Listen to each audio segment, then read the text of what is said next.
Vegan, paleo, 1 meal a day, intermittent fasting are all popularized diets that we have seen over the years promoting weight loss. To be totally honest, the reason why these diets work is for one reason only. And that is because it is going to put you in a caloric deficit, which will help you lose weight. Now, the way these diets go about putting you in that caloric deficit differ.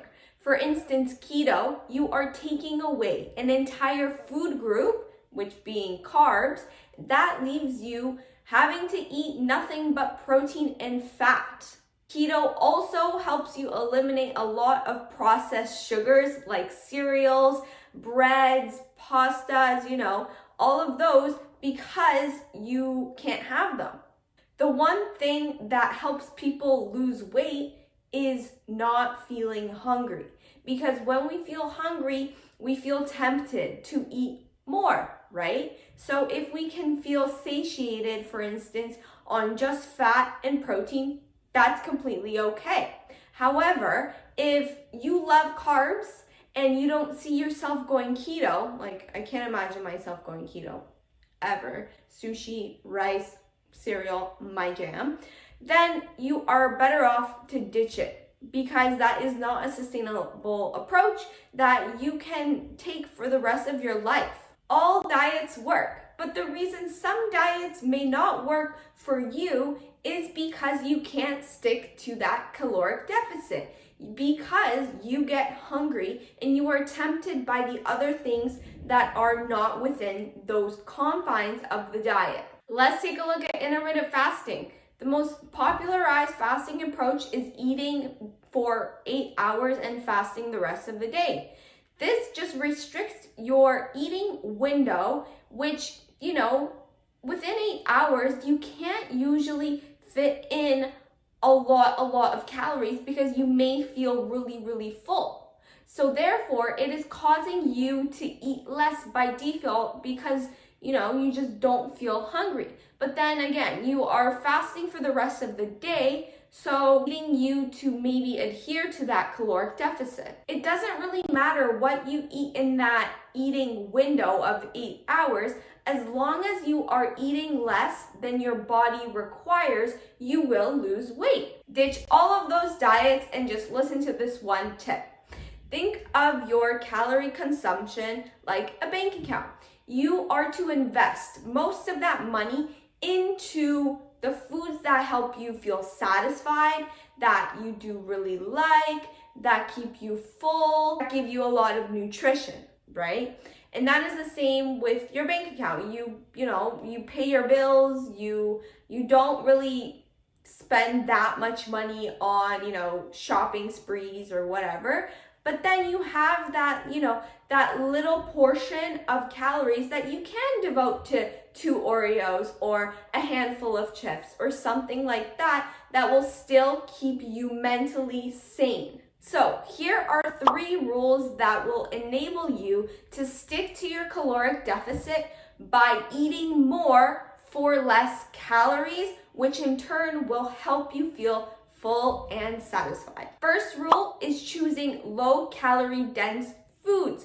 This is because when you are full and satisfied, it is more likely to keep you full and not wanting more than if you were just to compare the calories of a portion. For instance, you can swap some granola, which has about 200 calories for like 1/4 cup, for some oatmeal, which is less calories for the same 1/4 cup. Or you can choose popcorn, air pop popcorn with like no butter, instead of choosing some like cheesy pretzels or something. This is important because you're going to be consuming a higher volume of food for less calories, which is going to activate your stretch receptors in your stomach, sending a signal to your brain to activate some hormones that keep you satiated. Also, when you have a larger volume of food, that means more chewing for you, and it also means longer meal durations. This is important because if you take time with your meal, your body has time to process that, hey, I'm getting some food. I need to send out these hormones like CCK to help me stay full, to help me stop eating and feel satisfied. Low calorie dense food are also really high in fibers and water. This will help you feel really full. It will help your gut microbiome and really be beneficial for your colon as well. Think about it. Nuts and seeds have basically zero water, and they don't really fill you up very much. And they also do pack a lot of calories per gram because they are a fat, and fat is also 9 calories per gram, but they don't really fill you up as much as, lettuce would or some strawberries for the same amount of calories. So let's say your breakfast typically looks like 2 pieces of toast, scrambled eggs, and that is it. You can make that meal a little bit less in calories and higher in volume if you were to get 1 piece of toast, add in some spinach, add in some zucchini, add in some red bell peppers, some onions, and pair it with 1 egg and more egg whites. Why I suggest egg whites is because they are a pure source of protein, which will also help you feel fuller for longer. And, it doesn't have the added fat that the whole egg does have. That brings me to my second point. Limit your fat intake, especially those sneaky oils. You know how chefs, they just drizzle some olive oil all over that pan, all over the potatoes? Yeah. That can easily rank up to being 400 calories easy. And honestly, sometimes you don't even taste it. You can easily make substitutions by just doing some spray avocado oil on your pan or on your potatoes or whatever it may be. Fats are easy to snack on, okay? You can easily take some nuts, some seeds, some granolas, and just have a lot of it because, they don't have a lot of volume. They don't have a lot of water. That won't really keep you too full. For 100 calories, you can have 5 walnuts or you can have 25 strawberries. For 100 calories, you can have 1 tablespoon of coconut oil or 5 cups of air popped popcorn.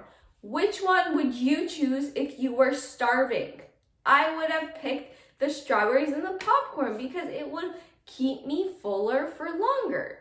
Think about it. Coconut oil is just oil, right? And the walnuts, well, it's just 5 walnuts. It's probably going to spike your hunger, if anything, and make you even more hungry. So you might as well just choose these lower calorie dense options. Third rule is to limit your liquid calories. It is much easier to drink 2 glasses of orange juice or apple juice than it is to actually physically eat 2 apples or 2 oranges. Same thing with protein shakes. If you find that protein shakes don't fill you up as much as pure chicken breast would, then don't drink your calories. That's it for me, guys. Make sure to give this video a thumbs up, subscribe to my channel, follow me on Instagram, and I'll see you next time. Bye.